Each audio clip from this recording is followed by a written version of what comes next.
हाय, कैसे हो दोस्तों। देखो, मैं आपको ना बाहुबली द एपिक का डे वन का कलेक्शन कितना हुआ है उसके बारे में बताने वाला हूँ। एक्चुअली 8 बजे तक इसका कलेक्शन कितना हुआ है और ट्रेड फिगर क्या बता रहे हैं इंक्लूडिंग प्रीमियर्स, कि क्या हुआ है क्या नहीं, कितना ज़बरदस्त कलेक्शन। सच में ज़बरदस्त है या सिर्फ खाली दिखाने के लिए है, पूरा डिटेल बात करेंगे। देखो दोस्तों, बात तो ये है कि इस फिल्म का जो बजट है वो बहुत कम बताया गया है। एक्चुअली री रिलीज़ टाइप का ही आप कह सकते हो इसको।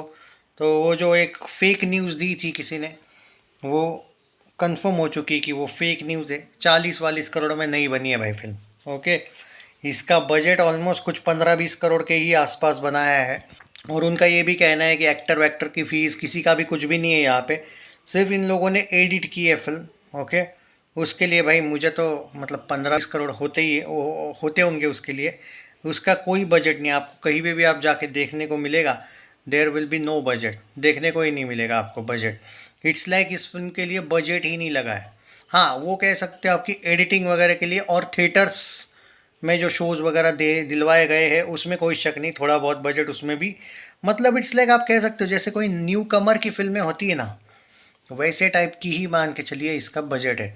और जो टेक्निक वगैरह इन लोगों ने यूज़ किया है वो एडिट करने का, इनफैक्ट थोड़े बहुत कुछ वीएफएक्स चेंज करने का, वो इतने महंगे टाइप का भी नहीं किया इन लोगों ने कि भाई बहुत कुछ अलग हो जाएगा। अब देखो ट्रेड क्या कहता है, इंक्लूडिंग मैं तुमको क्या बता रहा हूँ, देख लो। 20 करोड़ का वर्ल्ड वाइड कलेक्शन, 19 से 20 ट्रेड्स बता रहा है वर्ल्ड वाइड डे वन पूरे दिन में हो जाएगा। ऐसा ट्रेड का अंदाज़ा है, हो सकता है उससे भी ज़्यादा हो जाए, पहली बात। दूसरी बात यह है कि 10 करोड़ प्लस नेट में जाएगी, 10 से लेकर 12 करोड़ बोला जा रहा है नेट में। हालांकि 8 बजे तक इसका जो कलेक्शन है वो 6.25 करोड़ का हो चुका है नेट में, जो बहुत बड़ा है बाकी बाकी फिल्मों की तुलना में। एक री रिलीज ही कह सकते हो आप इसको, भले ही ठीक है 2 पार्ट एक किए है, लेकिन री रिलीज ही टाइप का है ना, वही तो फिल्म है वो, स्टोरी थोड़ी ना चेंज की उन्होंने। तो या यू कैन से दैट। और 20 करोड़ वर्ल्ड वाइड, 20 से लेकर 22 करोड़ के आसपास डे वन का वर्ल्ड वाइड कलेक्शन आ सकता है, ऐसा कहना है इन लोगों का। नेट जाएगा 10 से लेकर 12 करोड़ के आसपास नेट, इंक्लूडिंग प्रीमियर्स बोल रहा हूँ मैं वर्ल्ड वाइड। ओके, 22 टू 25 वाली रेंज मान के चलिए, मतलब जो मुझे देखने को मिल रहा है वो बता रहा हूँ मैं। सैटरडे संडे चढ़ेगी, क्योंकि मैं अभी देख रहा था कल के परसों का एडवांस बुकिंग। और एक बात देखी क्या आपने, कितने लिमिटेड शोज मिले हैं, देखा है आपने। रिलीज ऐसे ही भाई, कुछ जगह पे तो ऐसे ही रिलीज की है। अब देखो मुंबई जैसे जगह पे 24 शोज मिलना, दिल्ली जैसी जगह पे 20 शोज मिलना, बात को समझ रहे हो। वो भी तेलुगु टूडी का बता रहा हूँ मैं। ओके, बाकी हिंदी में मुंबई में 152 शोज मिले हैं, 232 232 शोज दिल्ली में। तो इससे आपको एक अंदाज़ा तो आ चुका होगा कि ये एक नई नई फिल्म जैसा रिलीज़ किया गया है, बहुत चुनिंदा स्क्रीन्स पे। मैं मुंबई में अगर कोई प्रभास की नॉर्मल फिल्म आती तो कितने शो स्क्रीन्स लेती वो बताने की ज़रूरत नहीं है वैसे। अब देखो कन्नड़ा वर्जन जो है बेंगलुरु में, उसके 10 शोज़ है, वहाँ पे हुबली में एक शो है। तो इससे आपको पता चलेगा कि सारे लैंग्वेजेस मिल के कितना कम इन लोगों ने रिलीज़ किया है। और कम शोज़ भी इसलिए दिए है क्योंकि कम बजट के साथ बनाई गई है भाई, इन लोगों को ज़्यादा खर्चा करना ही नहीं था। और ये बहुत अच्छी ट्रिक है भाई, फिल्म पहले ही दिन आप कह सकते हो वर्ल्ड वाइड में अपना बजट उतार दिया। तो यही है ना, और जो कल से कमाएगी वो बोनस में। और इसका तो हिट फ्लॉप का भी कोई एंगल नहीं है, मतलब वो फ्लॉप को तो वैसे भी नहीं होने वाली थी भाई, वो एक री रिलीज फिल्म है। और उसमें भाई जो स्टारडम है बाकियों का। और देखो एक बात बताऊँ, सारी री रिलीज फिल्मों की हिस्ट्री जाके उठा के देख लो, किसी ने भी शायद डबल डिजिट ओपनिंग नहीं मारा होगा, ये फिल्म मार रही है। तो ये क्रेज़ है ना भाई अपने आप में। तो जो सैटरडे संडे जो है ना भाई वो चढ़ेंगे, क्योंकि मैं देख रहा हूँ बहुत सी ऐसी भी जनरेशन है जो ये बोल रहे कि भाई हमने बाहुबली 1 देखी थी, देखी नहीं थी थिएटर्स में, बाहुबली 2 देखी थी खाली। या फिर कुछ लोग ऐसे थे कि उस टाइम पे बाहुबली नहीं देख पाएंगे तो वो वापस देख रहे। हाँ, उनके लिए एक बोनस भी है कि आपको पार्ट 1 पार्ट 2 ही देखने को डायरेक्ट मिल जाएंगे पौने 4 घंटों में। तो यही है भाई। तो ये it's good news, I mean it's very good कि ज़बरदस्त डिसीजन लिया इन लोगों। मैं थोड़ा अगर छोटा मोटा आपको एक अंदाज़ा दे देता हूँ तेलुगु और हिंदी का, कि देखो तेलुगु में हैदराबाद में 64% का ऑक्यूपेंसी था, बट 378 शोज़ दिए भाई, हैदराबाद में अच्छे शोज़ दिए भाई, खतरनाक। बेंगलुरु में तेलुगु वर्जन के 174 शोज़ है। अब चेन्नई की बात करें तो भाई 29 शोज़ है, 68 शोज़ है विजयवाड़ा में। वारंगल में 28 शोज़ दिए, 35 शोज़ गुंटूर ने दिए हैं, 83 शोज़ दिए भाई वाइजैक में। दिल्ली में 20 शोज़ है, निज़ामाबाद में 9 शोज़ है, 24 शोज़ इन मुंबई, ये तेलुगु वर्जन है बाय द वे।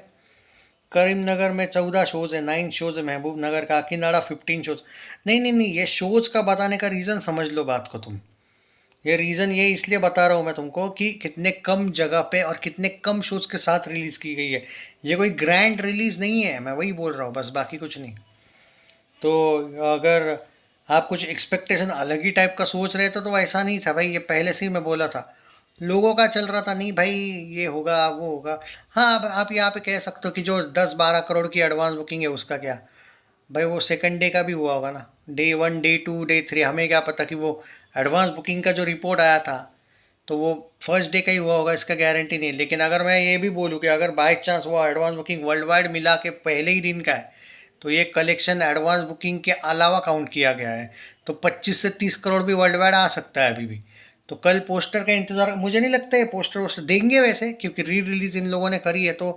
बट री रिलीज़ में सब रिकॉर्ड तोड़ के, मुझे तो ये भी लगता है कि री रिलीज़ में पहली फिल्म बनेगी शायद ये 100 करोड़ करने वाली, अगर करती है तो। बट ब्लॉकबस्टर तो तय है। हिट फ्लॉप तो भाई सवाल ही नहीं फ्लॉप वॉप का, पहले ही दिन हिट हुई यार, और क्या चाहिए तुम लोगों को। हम मुंबई में देखो 152 शोज़ है, दिल्ली में 232 शोज़ है, हिंदी की बात कर रहा हूँ। पुणे में 75 शोज़ दिए यार इन लोगों ने, बेंगलुरु 26 शोज़ है, मतलब नहीं ठीक है। मतलब हैदराबाद में 21 शोज़ है, अहमदाबाद में 75 शोज़ है, या इट्स गुड। जयपुर में 49 शोज़ है, 26 शोज़ है चंडीगढ़ में। हाँ, अब यहाँ पे वो थोड़ा सा ना डॉल्बी जो है ना तेलुगु, और उन लोगों ने भाई अभी तक बताया नहीं है, कुछ कम जगह पे उन लोगों ने रिलीज़ की है। कन्नड़ा में भाई, कन्नड़ा वर्जन में कुंदापुरा में 2 शोज़ है खाली, 8 शोज़ है मिज़ोर में। मैंगलोर में 1 शो रखा है। अब तुम इससे पता चलेगा तुमको एक एक शो मैंगलोर जैसी जगह पे कि कितना कोई ग्रैंड रिलीज़ नहीं है ये।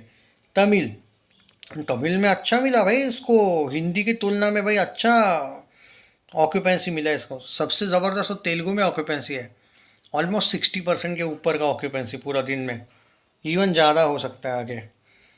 ओके, चेन्नई 75 शोज़ है ये तमिल में, और बेंगलुरु में 4 शोज़ है, मदुरई भाई 18 शोज़ है, 23 शोज़ कोयम्बतूर में।